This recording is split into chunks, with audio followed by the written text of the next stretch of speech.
የአማተር ክበባት የኪነ ጥበብ ዝንባሌና ተሰጥኦ ያላቸውን ተተኪ ከያንያን በማፍራት የወረዳችን የጥበብ ባለሙያተኝነት እንዲስፋፋ በማድረግ ዘላቂነት ያለው የክትትልና ድጋፍ ስራ በመዘርጋት ለትውልድ እንዲተላለፍ ጠንካራ ስራ በመስራት እዚህ የምታዩትን እንቁ የሆነ አእምሮ ያላቸው በጣም ከያንያን የሆኑ ግን እዚህ ስታዩት በሰው የተሰራ የማይመስል ይሄ ደግሞ በፊት ጊዮርጊስ ይዘው በፊት የነበሩ አባቶች ትልቅ ተጋድሎ የፈጸሙበትን አእምሮ ውስጥ ጥበብ በአእምሮ ውስጥ ነው ያለውና ያንን በማሰብ ይህንን እዚህ የምታዩትን የሰሩት የኛ ልጆች ወጣቶች ናቸው። ልዩ ድጋፍ ተደርጎላቸዋል። እውነት አሁን በሰው እዚህ ጅሩ ላይ የተሰራ ይመስላል ስታዩት እና በዚህ አጋጣሚ የአድዋ ድል በዓል ምክንያት በማድረግ ይህን ኤግዚቢሽን እንድታዩትና ወጣቶቹንም በተለየ መልኩ በመደገፍ ጽፈት ቤቱን በበላይነት እየደገፈ እኛም አንድ ላይ በመሆን የተሰጠንን ጸጋዎች በመጠቀም የተለያዩ ነገሮችን ከውጭም የሚመጣብንን ነገር መመከት እንደምንችል ያስተላልፋል ማለት ነው። ከዚህ በተጨማሪ ምንድነው መገልጻቸው ከዚህ በፊት የነበሩ አባቶች የተለያዩ ስናድኖችን እነዚህን የምታዋቸውንና ቅድም ስንገልጽ ወደፊት ስንገልጽ አሳያችኋለሁ። ይሄ ዕውቀት ከበስተጀርባው ያላቸውን ክህሎት ብዙዎች ያሉትን ወደዚህ አምጥተን ይህንን ነገር እንቁ የሆነውን አባቶች ያስቀመጡትን ዕውቀት እንዲቀስሙ ለማስተዋወቅ አንዱ ነው። ከኛ ለዚህ ጽሕፈት ቤት ከዚህ በፊት የነበሩ አድባራትና ገዳማት አንድ ላይ ተሳስረው የሚሰሩበት በመሆኑ ትኩረት እንዲሰጥ ከበስተኋላው ያሉ ብዙ ችግሮችን ተቋቁሞ እዚህ የደረሰና ለወደፊትም ደግሞ በአንድ ላይ ሆነን ይህንን የተሰጠንን አባቶች ጸጋ በመጠቀም አካባቢ ነባራዊ ሁኔታ ሆኖ የብዙ የሥራ እድል መፍጠሪያ መሆኑን አበስራለሁ ማለት ነው። በዚህ በራና ማዕከል ውስጥ እኛ የምንደግፋቸው ከዚህም ሌሎች የሚሰሩ እዚያ ተማሪዎች አሉ። እነዚህ ያፈሯቸው ሰዎች ናቸው። ምናልባት እነሱ ይህን ነገር እንዴት እንደሰራቸው ያስዋቡ ካለ ነው ማለት ነው። ወደ እሱ ወስዳችሁና እንዴት እንትን እንዳለው ይህንን ዳዊቶስ ወስዳችሁ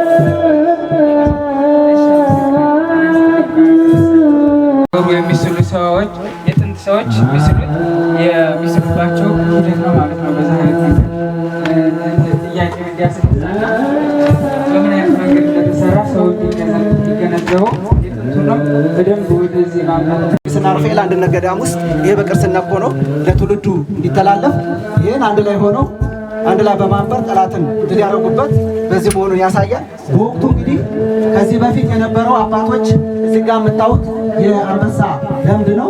ይህ በፊት ወደ ግንባር ሲሄዱ ይሄንን ለብሰው ድል ያደረጉበት መሆኑን የሚያመለክትና በቅርስነት ይሄ ለገዳሙ የተበረከተ መሆኑን ነው የሚያመለክተው።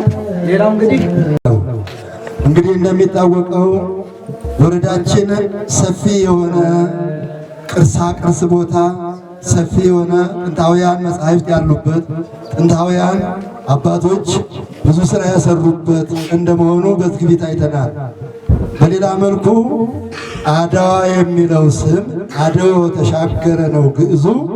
አድዋ ተሻገረ አባቶቻችን አንድ ሆነው አባቶቻችን እጅግ አንድ ሆነው አባቶቻችን በአንድነት ባህር አቋርጦ የመጣውን ጠላት እሱ በአየር በታንክ ሲዋጋ አባቶቻችን የሚዋጉት በጦርና በጎራዴ በጋሻ መሆኑን ለትውልዱ ሰፋ አድርጎ እንዲመለከተውና እንዲያየው የአባቶቹን አሰር ተከትሎ እንዲሄድ እንዲሁም ደግሞ ወኔውን እንዲቀበል የአባቶቹን ወኔ እንዲቀበል ያደርገዋል።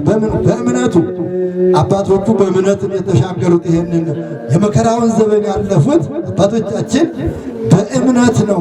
ሰይፍ ጎራዴ በመያዝ ጋሻና አየርና ታንክ የመጣውን 28 ዓመት ዓመታት ጀምሮ እስከ 33 ዓመተ ምህረት ሀገራችንን አቋርጦ ገብቶ ጠላት እችን ሀገር ወረረ ጊዜ ግን አሁን ያልናቸው አሁን የሰማናቸው እነዚህ በዚህ በታሪኩ ላይ ያሉት በዚያን ጊዜ እንዲያሻፈረ ብለው አድዋ ሄደው ሊዋጉ የቻሉት ከዚህ ተነስተው ወንዙን ተሻግረው እነኛ ወንዝ ተሻግረው ስለመጡ እነኛ ደግሞ ከዚህ ወንዙ ተሻግረው ሄደን አድዋ ላይ እንቅጠም በማለት ያጎሩ ላይ ውጊያ ገጥሞ ድል አድርገው ወደ ሀገራቸው ከተመለሱ በኋላ የኢትዮጵያ አርበኛ የሚባለው አርበኞች ተብለው የሚጠራው ስማቸው በዚህ በጽሑፍ ላይ ያሉ ሁላ ወደዚህ ወደ የሀገራቸው አገር ነጻ ታደርጉ በኋላ እንደገቡ ያስረዳል።